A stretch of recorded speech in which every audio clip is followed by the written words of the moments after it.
Hello and welcome to Inside the Memorial. I'm your host, Maria Miller, president here of the War Memorial, nestled right here in Grosse Pointe Farms, Michigan. For those of you who are not familiar with who we are a nonprofit 501c3, and we exist to honor those who have served, to enrich the community, and we do it delivering exceptional experiences. We are inside the historic Alger estate, and if you haven't had a chance to come visit us, we really do a whole host of things here. We have all kinds of things from just learning and classes and cultural events. We have a gorgeous ballroom with views of Lake St. Clair where you can host a beautiful wedding, have outstanding corporate events here, any other social engagements, and otherwise, just come and visit because we're open to the public and could be considered a free third space for you all here to come and just check us out. So happy to be here in the dining room today. We've got a lot going on in the house and we can maybe talk about that because this home that we are anchored in was built in 1910. And today I'm super excited because we have one of our War Memorial own with us. She is Betsy Alexander, and she is our, if I get your title right, Historical Education Coordinator. But Betsy does so much more. She's kind of the czar of everything and anything that really has happened in the history of this home and its residents. And so with all of that, welcome, Betsy. We're going to have a fun time talking about you, talking about the house, talking about its residents. So thanks for being here. Thank you for having me. All right. So I thought that maybe we would start off with, you've been here just a little over 2 years now? 2.5. Yeah. 2.5. Oh, she's not counting. Yeah. 2.5, 3 days for it. I see the gray hairs coming in. And so in 2.5 years, so you didn't start in this way. So I'm curious with how you came on and your vision of what you saw. And then I want to get a little bit into your background because you've got a really fun story to share. When I came in before I came in for my interview, I did some quick research. I should mention that I moved in 1979 and came back in summer of 2022. And I had not been to the War Memorial or known what's been going on for decades. Right. And I went online to try to do a very quick catch-up before my interview the next day. And what I was finding was it was sort of unclear. There was different messaging out there, different stories out there. And I went, I think maybe they could use a history person, a historian, or someone that can maybe kind of clarify, what the history was of the place. All I knew was being a member of the theater group. And so when I came in for the interview, it was like, okay, so there's this kind of nebulous position I was interviewing for. They were calling it a concierge. A concierge at the time. So I wasn't even aware of that. I was like, am I parking their cars in a parking lot? Like, what am I supposed to be doing? And they're like, well, it's in the building, but the building isn't finished. And we don't think you're going to be at a desk. And I'm like, what am I doing? Well, we're thinking maybe a podium. I said, I'm preaching. What am I doing? So it was very nebulous. Well, and I guess just for clarity, it was a really strange time to be hiring this position. We had just built the banquet hall, really, or remodeled it. And it was remodeled in a different way than what had originally been there. So it had added space. We knew we needed somebody to kind of man that. And I think when they had posted the position, it was sort of like, It's a thing. And so kind of why you're describing it that way. Yeah, and they wanted what I was getting from the interviews. They wanted somebody that was a little more lively, bigger than life, has a big mouth, something along those lines. And so they went, oh, that's our person. Hired. And I'm meantime going, well, there's this, whatever it's going to turn into, but what I think they need, trying to fulfill a need. I said, I think they need a historian, but we'll find out when we get into it. So I kind of told them, if I do good, let me know. If I don't, which is the deal I've always made in business. Just let me know if there's something here, because here's what I perceive as an outsider you might need. And that's how it started, just, going through books and things, saying, what's here? Let me go look. And I went up to the attic, which was your big mistake, letting me up there, and going, ooh, okay, here's where some of the meat and potatoes are at, where I can get started. So, and we'll get into a lot about the house and different things you have found, because I use everything that you share. I mean, I'm trying to absorb it like a sponge because you've done so much research and incredible fact finding. And I know you have a method of making sure that it's legit. You're not going to just, and you've gone back and you've kind of re-researched and so forth. But your background wasn't history necessarily, or wasn't this kind of No, this kind of work, although you're very no. interested in it, but your background's very fun. So let's share a little bit about you. Somehow I went from really enjoying ancient history in elementary school and being interested in archaeology and maybe Okay. I think I'd make a great Minuan, this type mentality. I used to want to do that too, To and go- go on digs. Yeah, Yeah, it's like, yeah, and I still would like to watch them do that. I would love to go to Egypt. I would love to go to Greece. I'd love to run through. I could run amok. We could go to Pompeii together, Maria. Okay, there we go. Have a great time. I also, at the same time, wanted to always be in entertainment. And I was a dancer and then couldn't pursue that anymore professionally because I have the lousiest arches ever. So, okay, no, that's it for the ballet thing. I was a terrible guitarist, absolutely hated it. But I was always really into music, all kinds of music. And I thought there's a way I think you can make money at music even if you're not a musician. And I think it's this weird PR thing. And specifically, the person I kept looking at, probably because he's local, was I was going, look at this crazy stuff with this guy, Alice Cooper, that I love. And I ended up getting grounded, actually, writing a letter to the Detroit News once because they were picking on Alice Cooper real early in his career. And I wrote a letter about him. It's like, don't you pick on him, and here's why. And I'm like, 10 years old or something, and immediately got grounded. So it ended up being funny years later. I came home for a visit because I was handling Alice Cooper. And my dad says, can I go? And I said, excuse me? Can I go see Alice Cooper? I said, you want to go see Alice in a concert? Yeah. He was very embarrassed. The grown-up embarrassed, but he really is his secret. So we finished younger self. dinner, and the rest of the family looked mortified. And he says, what do I wear? I said, just wear what you would normally wear. I don't expect you to wear a black leather outfit or something. So we went down to the Fox Theater and went all around, got the grand tour of the Fox backstage from the guys, and Danger was opening, and they were great guys. And we came down with a couple of boxes of hand-stuffed fresh cannolis from Bommarito's because they have the best cannolis. They do. Yeah. And came up with it because most of my guys were Italian too at the time. There was a bunch of Italian guys in the band and some from the guys in Danger. And we popped open the cannolis backstage, and it's like everybody wanted to be our best friends. So my dad got to see the concert, made him put his earplugs in. And then afterwards he goes, do we talk to Alice at all? And I said, do you want to meet Alice? And, yeah. Is that okay? I said, yeah, it's okay. So how old were you at this time? I'm You're like, a teenager? I'm in my, by this point, I'm handling Alice. I'm in my 30s. I handled him outside the All U.S. right, we fast forwarded. Yeah, we fast from forward. the edit, From from getting- the letter and the free press. From getting grounded, but to the guy who's now like, I want to go see Alice. Okay, So you were, okay. Yeah. And this is how you became his PR person. But okay, go ahead. Yes. That's right. So took him onto the bus, after he toweled off and that. And he was asking Alice questions. I mean, that's one thing my dad was good at. He would listen to people, Right. a lost art, and he would respond then and have another question. And then when it came time to go, it's like, okay, we're going to pull out now. I said, Dad, we got to get off the bus. So I'm not we done can't. yet. Yeah, exactly. He didn't want to leave.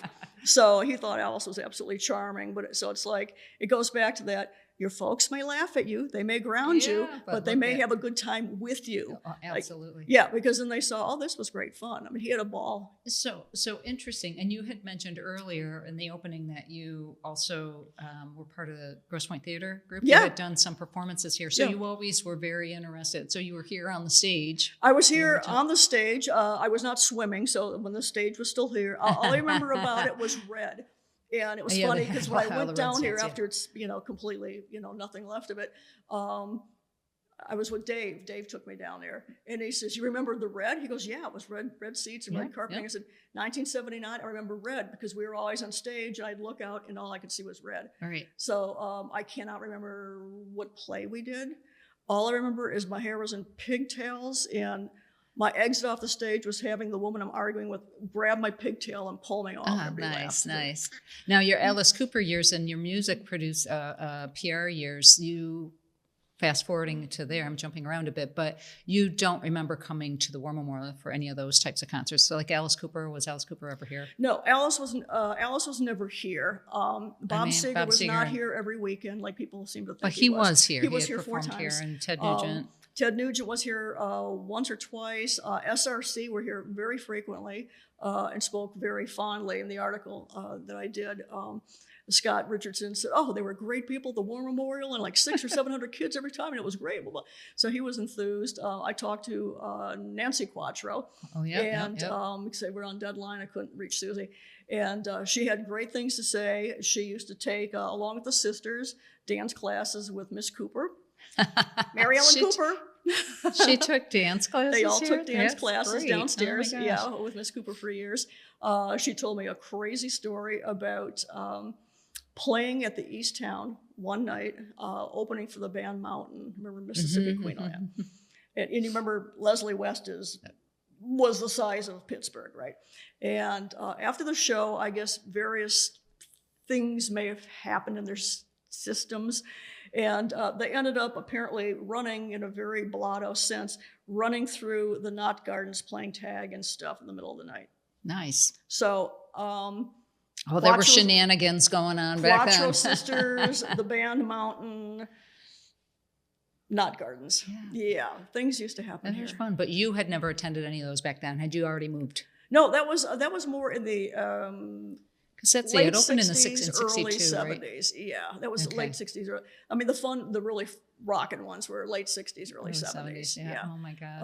No, at that point, I was living every night down like Masonic Temple, my favorite place on the planet, the Michigan Theater, Cobo, back when I don't know what they're calling nowadays, but I know it is Cobo. TCF? No, is it Huntington Place? Yeah. Who it's knows? something In a local place next to the, dare we say, Alger Theater, the infamous Red Carpet Lounge, which is where everybody groovy would play. And when the big bands were done playing their concerts downtown, they would come over frequently and jump up on stage or hang out or whatever. So you never knew who was going to show up. David Bowie showed up one time. It's Oh, fun. yeah. So it'd be like, oh, look at so-and-so just came in. Oh, to be young again. Yeah, to have somewhere like the Red Carpet open again. Yeah, that would be great. that'd I'd be love to be amazing. inside there. So you move out at some point and you go west. Yeah, I left in. I was the last season that I was here in '79, and that was the what am I trying to say?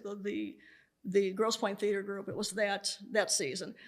We ended. We had I remember a big dinner. It was either here or maybe at the Yacht Club, and then I took a bus up to be an extra in a film, which was really strange, and got hooked up there with somebody who helped me move to LA that September. So it was really fast. Oh, so now who were some of your clients besides Alice Cooper Oh, it really ran that the you can gamut. share? It really ran the gamut. I mean, there's all kinds of different music. It was everyone from Barbra Streisand to Michael Jackson, who was an absolute hoot, to all the hair bands in the 80s. I handled most of them. A lot of the hard rock stuff, Beastie Boys, the first record. Santana, who was absolutely lovely. Toto, who I'm still friends with. All over the How place. fun. Johnny Mathis, who was really funny. Yeah. A variety of different genres. I never worked country, which is fortunate because I can't stand country. Oh. Never worked rap. The Beasties at that point still sounded like rock. It was more of an amalgam. Yeah, it was of all sounds. R&B back then. Yeah, You know, it was they cool really have that. sounding. Yeah. It wasn't like hip hoppy. Yeah. So you go to California, you're living out there. How did you, because I know you ended up in a little bit of a production up in Mackinac Island. Had you done any other acting ever other than No. Somewhere in Time? It was somewhere in time. I did like ballet recitals and that because that's what I wanted to do as a kid until I was told, bad feet. So I was kind of used to being on stage to some extent. But once I got out to LA, I went, I'm really not comfortable, just like I wasn't playing the guitar. I'm not really comfortable being on the stage. I think I'm better suited to being the person that takes what's on stage and goes, I can work with this, I can't with that. Let me move this, let me change that. Let's get in this person because they have the wrong management team. Let's and kind of move the chess pieces around. I was always much better at doing that stuff. Yeah.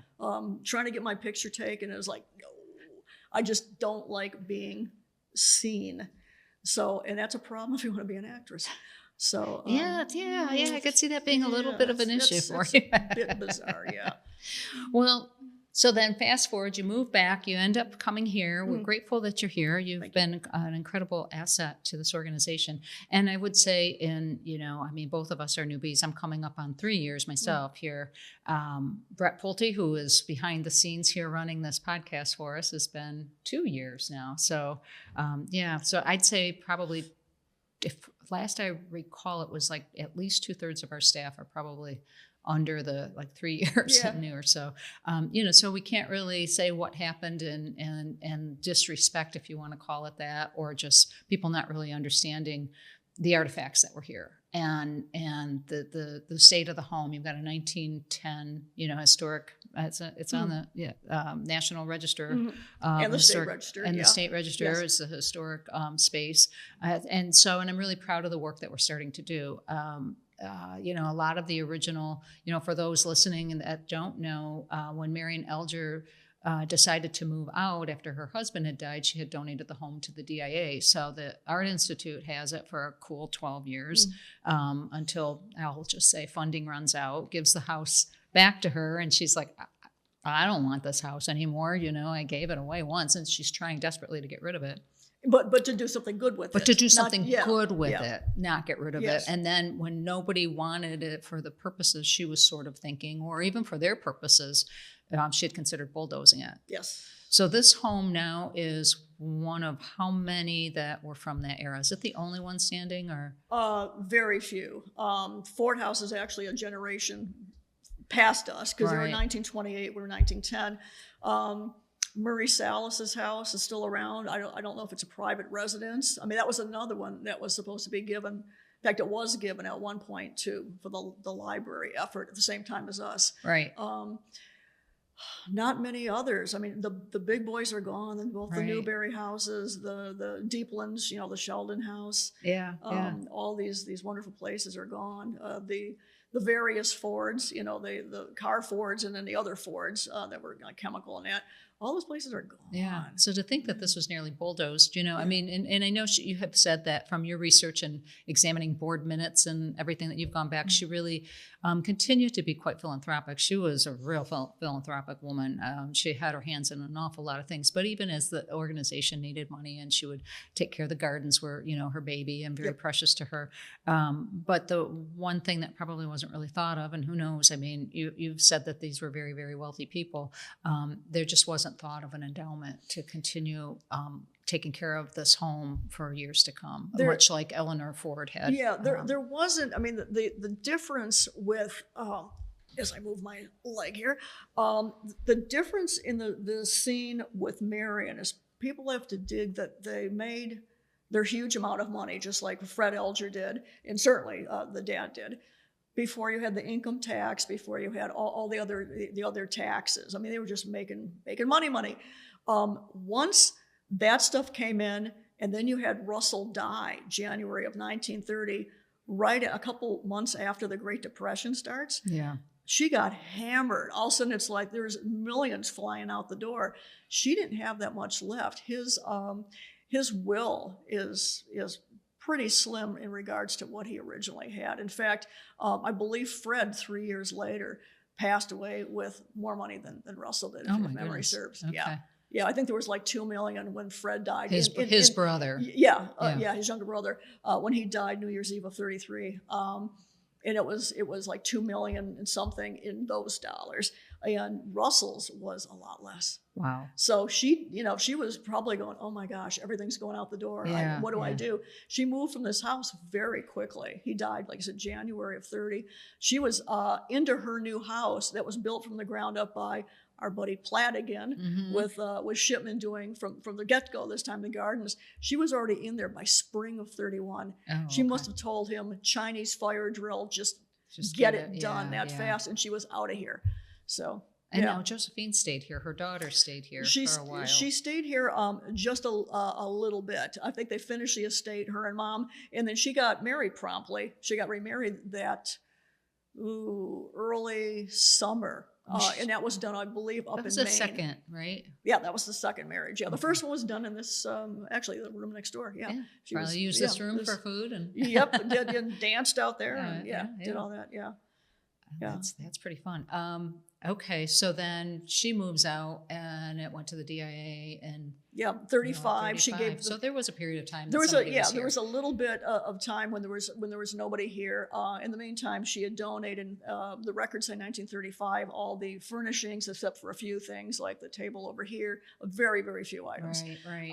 And when the DIA came in, they had pretty much a clean slate. So Perry Rathbone could do whatever he and Valentiner wanted in here, bringing in all kinds of neat treasures for the different schemed rooms.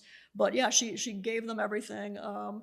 Told them they could have, the infamous 2 tapestries, things like that. Right. So there's a lot of stuff that's stored there and maybe loaned other places that were originally in this house. Right. It's too bad. Yeah, there's a lot in the DIA. I could imagine the storage for the Detroit Institute of Arts has got to be incredible. I'm sure it's not like it's all on grounds there, so it's and climate controlled and everything else. Yeah, the tapestries alone. When Marion and Russell bought the tapestries for the reception room, that was in 1907, and that was at an auction.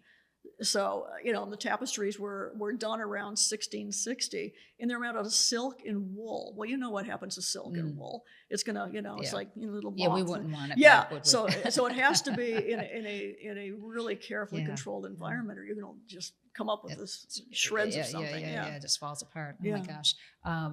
I had going back to kind of the artifacts and then just the preservation. Let's talk about, I remember you telling me that, there's the Ford House is offering, I think they were offering classes. I think, is that where you first met Tony Kartsonis, who was part of Historic Services, or you spoke with somebody there, but that's kind of like started the building blocks for us on, hey, come check out our space. Yeah, I started reaching out to Ford House. Unfortunately, they didn't say get out of our face. They said, no, actually encouraged to do that. Yeah. They've been great.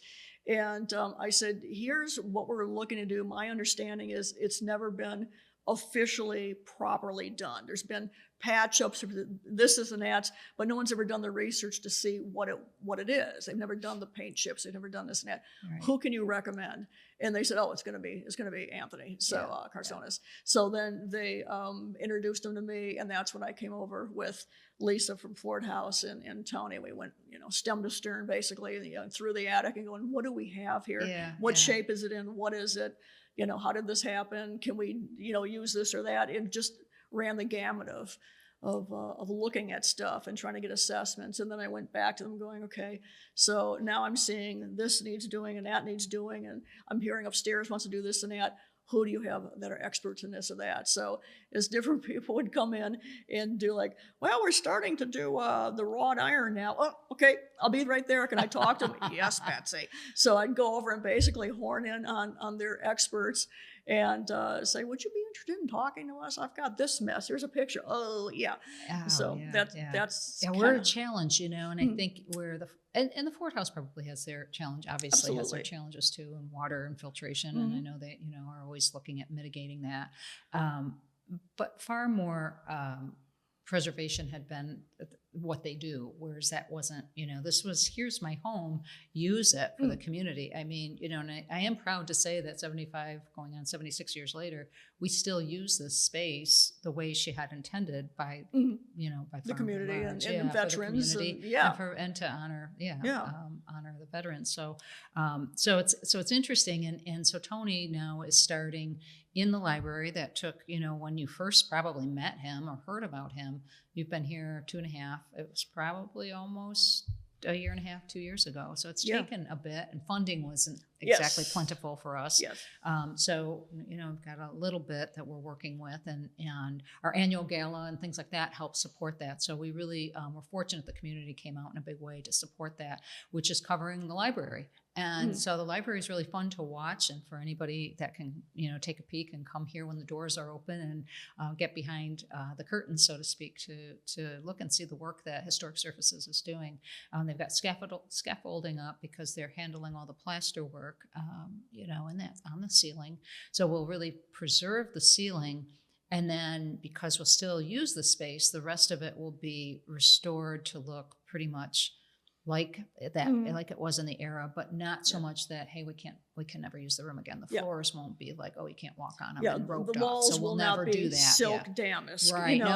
So talk about that. Well, the big mystery, there's always a few mysteries that drive me crazy. And I'll wake up in the middle of the night going, why can't I figure this out? The biggest one has been pretty much, what was the color of the silk damask wall covering in the library? Tony was able to get paint chippings that he could send off to Munsell and get the real colors back as they were on every other room, on every bit and piece in here and in the library. But that didn't have paint on it. But yeah, the walls did not originally have paint. They were silk damask. What color? Or what shade? Were they in the blue family? Were they chartreuse? Were they? Well, especially because the ceiling is, it's a cool room. They got the blues and the golds and a lot of brown. There's a lot of brown that people, when you look at the Munsell colors, you go, oh, there's a lot of brown in here, a brown glazing on top of everything, a transparent glaze. But you have to remember how flooded with light that room was. So it didn't look at all dark. That room was, if anything, it was like, oh my gosh, let's pull down. Because there were two windows that faced the west. Yeah, I was going to say south. It feels south. Yeah, from that how was I'm sitting, west. Yeah, that was blazing coming in, and then you had the front window, and then you had this here, and there was so much French light doors, and air coming in from the loggia, because that was just a door that, and usually open that was to open. The pergola and so that was gardens. Unbelievably bright. Yeah. So it could do with you could do darker in there. Then now we've got the building there, so you lose the two huge windows. Right. But at the time, it was. I mean, the walls could have been. This could have been darker shades of blue. That could have been any color. Yes, I'll be curious what in the absence of finding that, what do we do? I mean, you just rely on what were the colors in history, because the photos we have are black and white. They're black and white.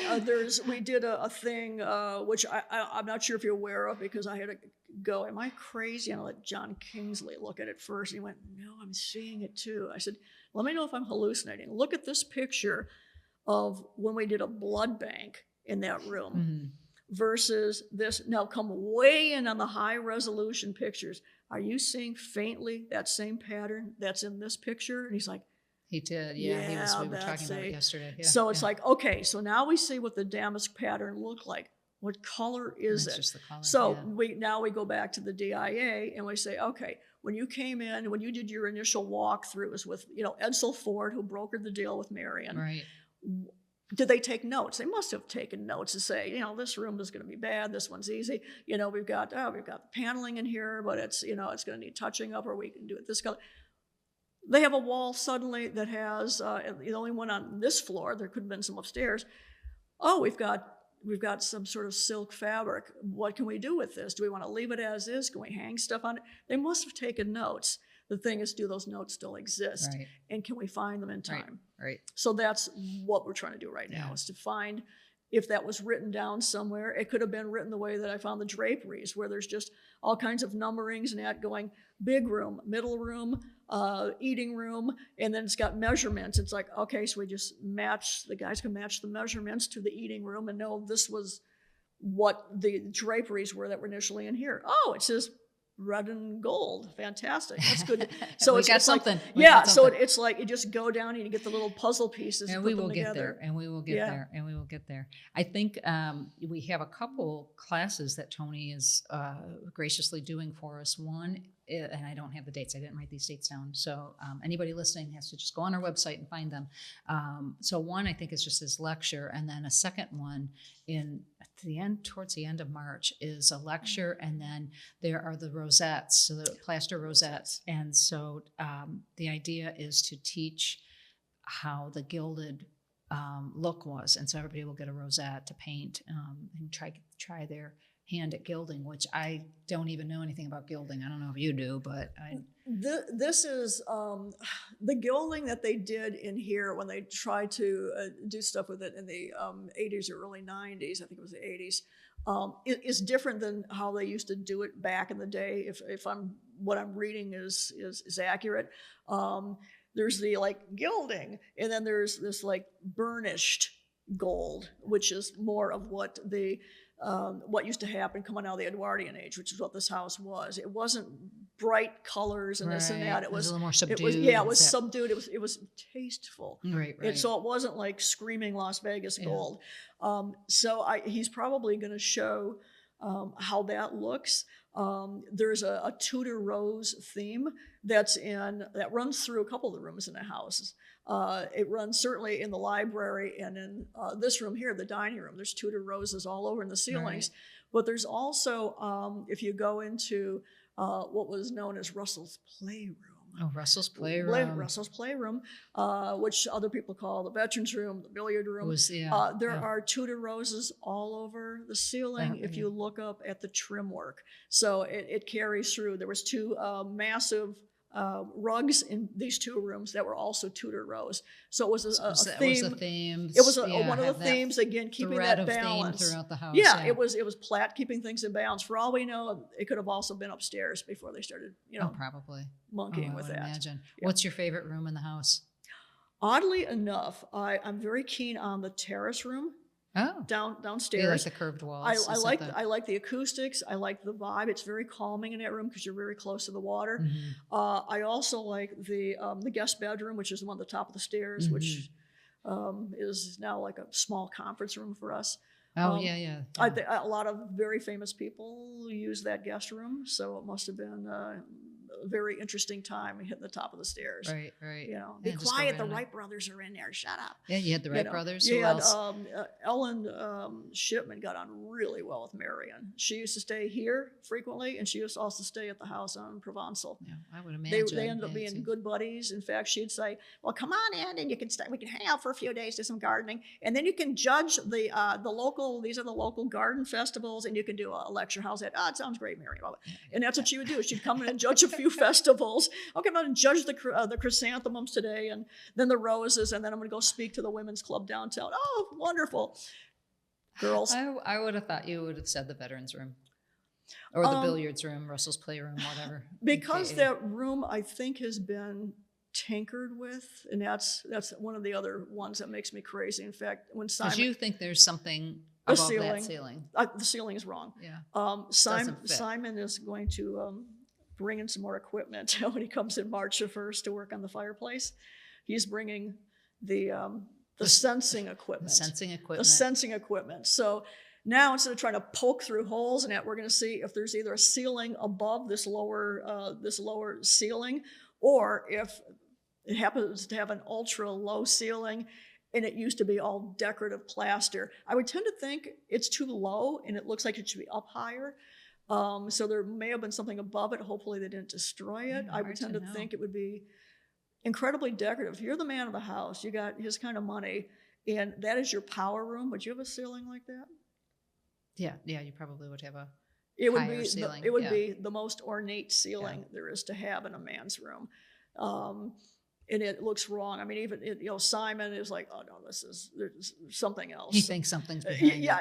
It's either above it or else they dropped it and then just did a flush thing. It's probably going to have all kinds of swirls and stuff in plaster. I would picture swirls. Yeah, there's no roses. It's going to be it's going to be decorative. It's not going to be that thing with like no. What would you say from your research that you have found and that has surprised you the most, if anything? I mean, maybe you've had hunches, but is there anything that pops out as like, wow?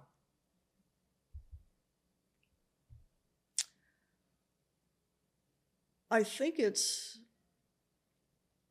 considering that Russell seemed to be a bit of a man of the world in that, and Marion was a very intelligent, worldly lady.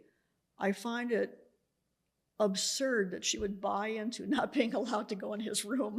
I mean, you've got 3 kids.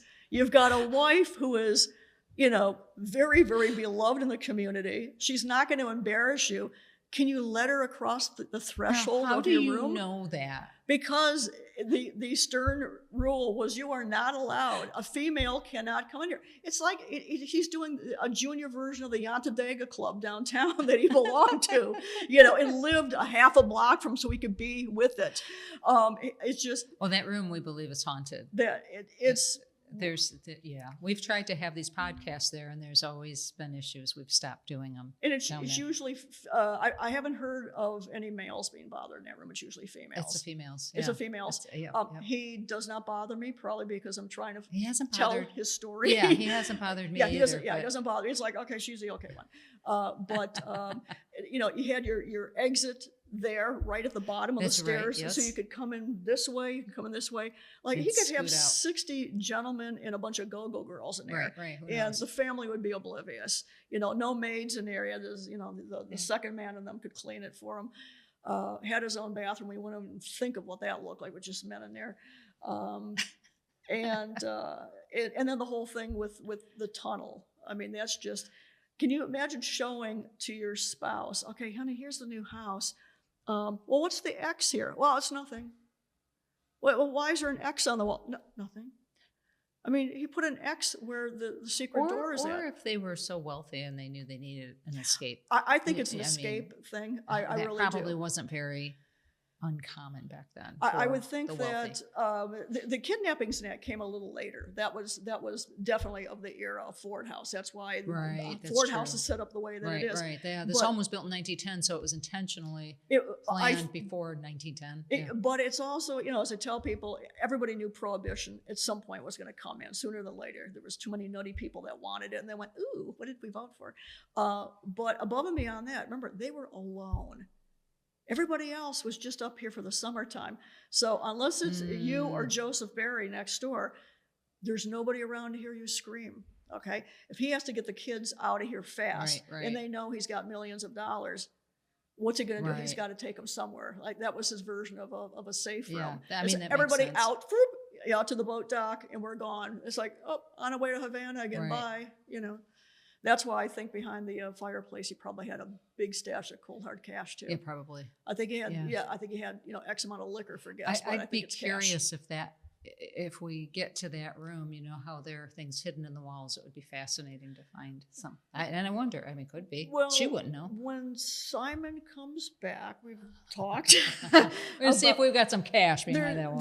There's the wall where the where the HVAC stuff is at, curves, and you can see up in the back where the recess was for the hiding place of the fireplace, and it curves way around. We want to follow it all the way around because it looks like it curves around to that end of the house, and it's over here. Why is curve over there?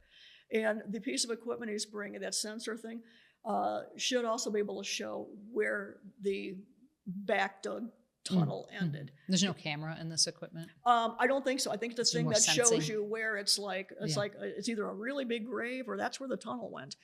Because that is still what everybody wants to see. Right, where is the tunnel? Where did it go to? I don't understand how in the middle of a bowling green somebody can pop up like Peter Sellers out of the grass and go, oh, it's the end of the tunnel. I mean, I don't know how does that work? Right.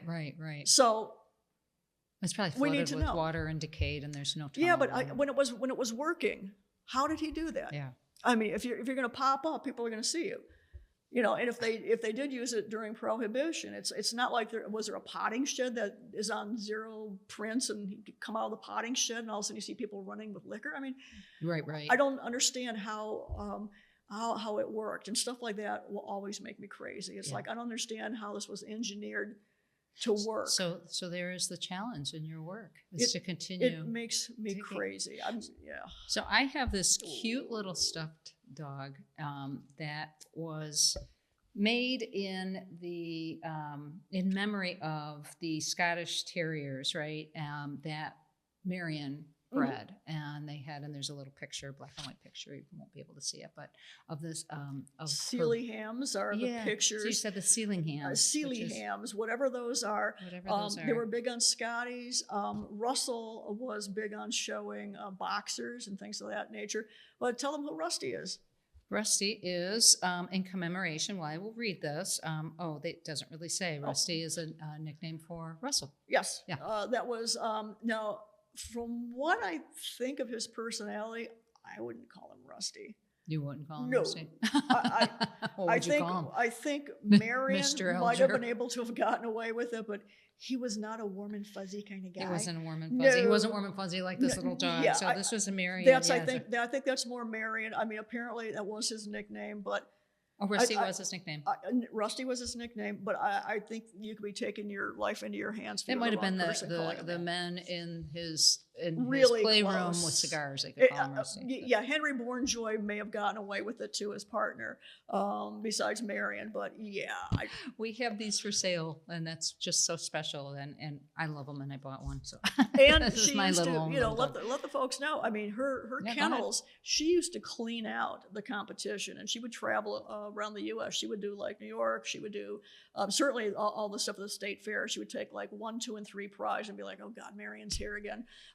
It was called the Rensel, Rensel Kennels, and that was Marion Alger's kennels. Rensel. So was this like before they had Westminster and talk shows? It was, yeah, it was. I think it was before that stuff, or right as that stuff was coming in. But she would do the equivalent of that stuff, and she would go to, because it mentions her going back and forth to New York a few times, and it mentions Russell III also going in and showing stuff. I think she went to Toronto showing stuff, but she would do the whole area, and then the big local one usually happened at the Michigan State Fairgrounds. I wonder how long they bred the terriers and how long they kept doing it. It seems to have gone on for a great many years for Russell III. Then after he's grown up to be doing it, I just don't understand what the people that folks don't understand how often the Algers traveled, why they built this when they were always on ocean liners or on their own yacht. I don't know, but they were always. They didn't have condos back then. They would always go. They would go for like 6, 8 months at a time. Wow. It's like, And Josephine loved it. Josephine loved it because the governess would get seasick, and so Josephine would run amok the entire time because she'd be in her room like, "Don't tell anybody that I'm sick again." Be like, "Okay, no problem. I'll just stay right here." Whoa, and Josephine. So she was off running amok every time. Yeah.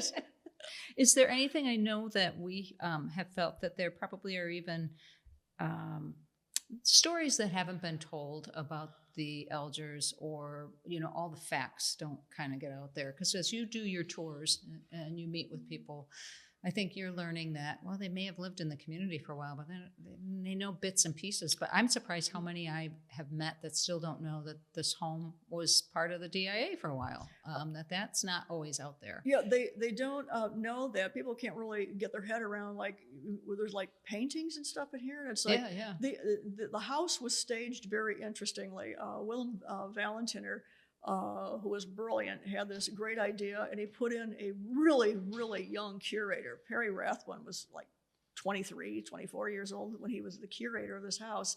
And the rooms on the main floor were staged as if you were visiting an aristocrat from a particular century in a particular place. So one room was the Venetian room, one room was the Florentine room, this was the Baroque area, and here was ancient Roman stuff, statuary and whatnot like that. And out in the knot gardens, there was ancient statuaries and columns. Modern and art upstairs. Yeah.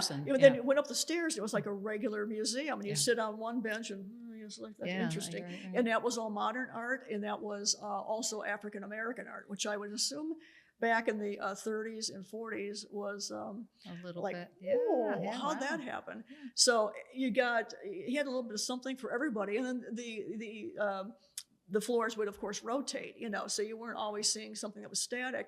So it was unlike most things that you would probably see back then. It was almost like an interactive sort of, wow, this is cool. This is how people, live in Florence, Italy in the 1500s. Wow.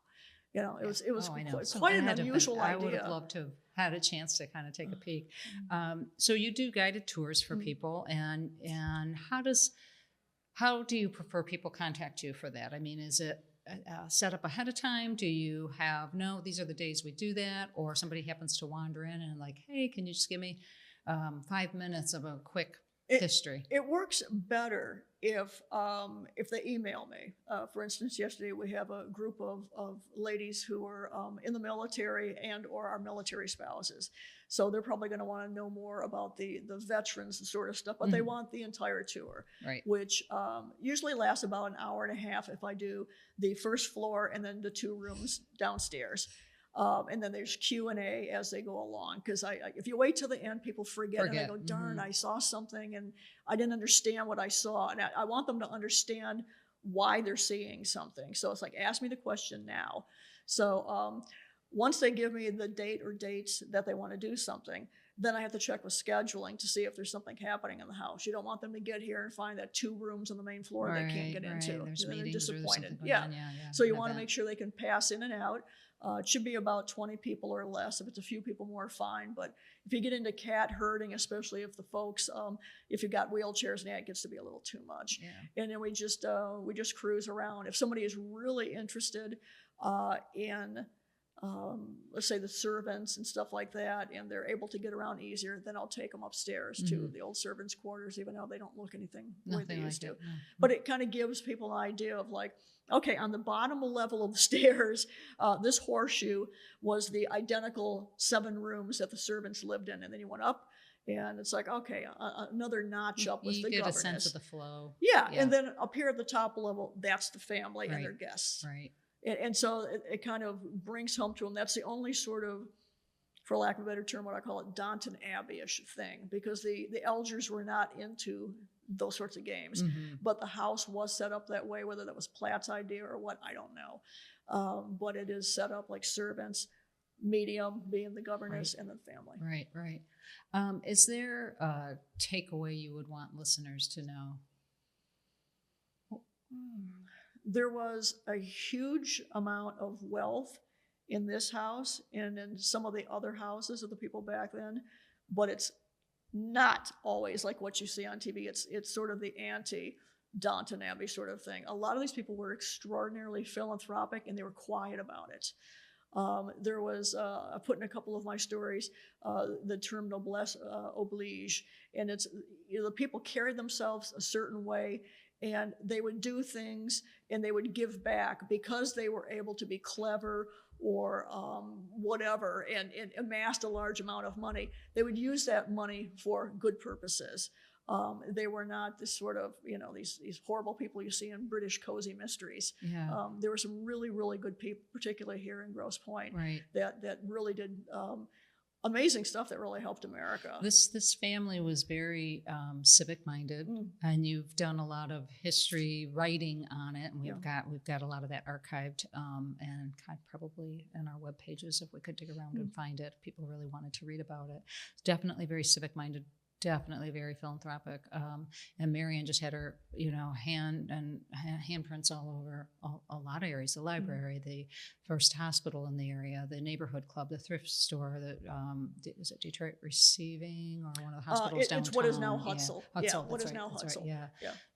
And I'm sure there Red Cross. Was more. And Mary with the Red Cross. Mary with all the nurses and stuff. I mean, Marion fought like heck in the First World War to try to bring parity to the nurses' status and paychecks. The nurses were being treated like slaves practically, and it's like, these women are out there patching up our men. You need to pay them the same as you would pay the regular male soldiers. Yeah, no, I didn't know she was involved in that effort. Yeah. Interesting. Yeah, and it took until, that was, I believe it was called the Riker Bill. And they put a few things in, but it was really, really watered down. It was hardly anything. Everything that she and a few of the other people asked for finally was finally voted in 1947, after the Second World War, which is really a shame. Yeah. They were asking for this in 1919. When did she pass? She passed in 1962. So she would have known that happened. She would, and she probably would have said, how long do we need to tell you? Right. Yeah. Marion did speak her mind. She would. She's very funny. Reading some of her letters, she would position things like to the board of directors, like, I've noticed that the gardener seems to need a little more help. I don't know what's going on in that regard. I suggest that we bring in another person and we bring in this, and this in the way of plantings and, 8,000 more bulbs. And by the way, I've already done this and paid for it. I hope you'll agree with me. It was her way of, here's the problem. And I am still the boss, but I'm being really polite about it. Really funny stuff. Oh my gosh. Well, Betsy, this has been so much fun. We could go on and on and on. There's so much to talk about. And for people who would like to learn more and come and see you, tell our listeners how to find you. Yeah, just go on the newsletters, and you can do. It'll say, click this link, or it's balexander@warmemorial.org, and just say, hey, I've got a group, or my family, or my school kids. Hello, school kids. I never see you. We'd like to come in.